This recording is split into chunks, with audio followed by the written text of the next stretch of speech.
Looks like a shitbox car from the 90s, doesn't it, guys?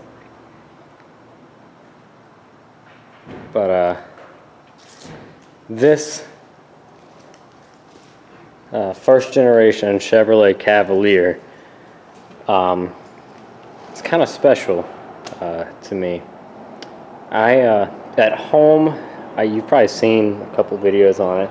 I have a '84 Chevrolet Cavalier station wagon, and it was actually my younger brother's. And we kind of used it to, well, we drove it around for a little bit, and the transmission was starting to go, and we retired it to farm use as like a field beater car.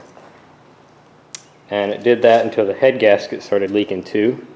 It lost third gear in the transmission, and then it was just on its last leg. So, but gave it to my brother Reno, and Reno passed away last year, and I always wanted to put the car back together for him. We knew exactly what we wanted to do. Like I said, this is an '84 Cavalier station wagon. I put chrome smoothie wheels on it, and we were going to paint the whole car red with white and black trim. And then in the back corner windows of the station wagon, we were going to put the Radio Flyer decals, like our kids' Radio Flyer wagons had. Because we both had those when we were kids, growing up, so thought it was only fitting. We thought it was a great idea. But the plan never got executed. And then, of course, Reno passed away. And then today, this guy rolls in. And I've been holding on to that station wagon. Me and Tim both have, waiting for this to happen. And it's happened. So, this is a '85 or '86 Chevrolet Cavalier 4-door, as you've seen.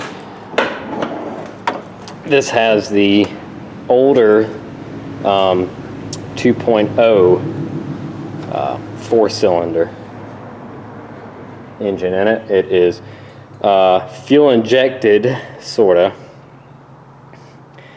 This one has air conditioning, and it has a automatic transmission.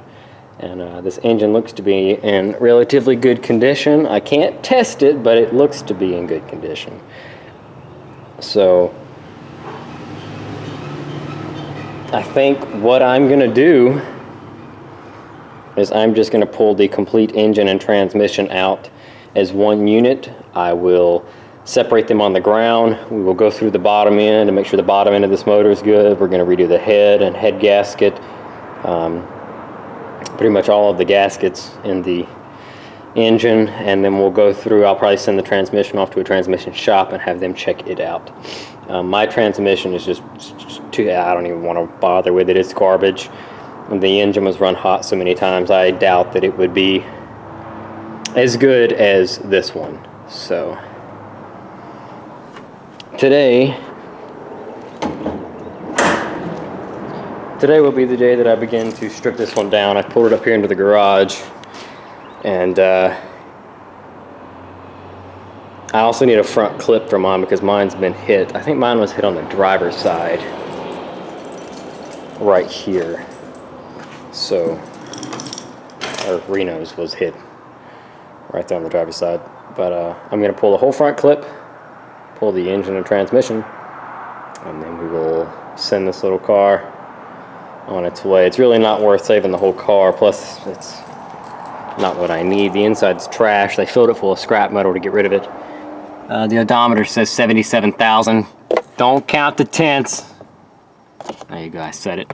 So probably 177, 277. I'm gonna guess 177 because the car is in really good shape. It's not rusty.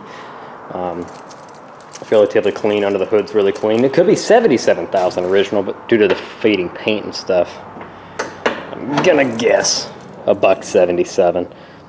But it's really clean if it is 277.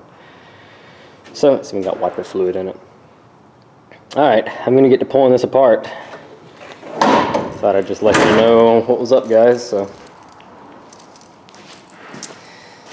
if anybody else needs parts for a first generation Cavalier 4-door, let us know.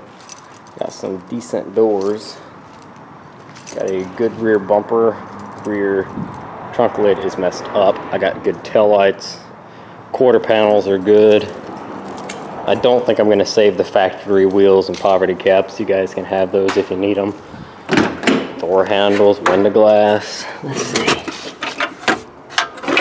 There's the infamous ashtray that always falls out. No owner's manual, sadly. That's what I was checking for. Door panels are okay. Alright, I'm going to get ripping this thing apart. Thanks so much for watching, guys. Drop a comment down below, let us know what you think. And, yep, let's get her stripped down. See you in the next one.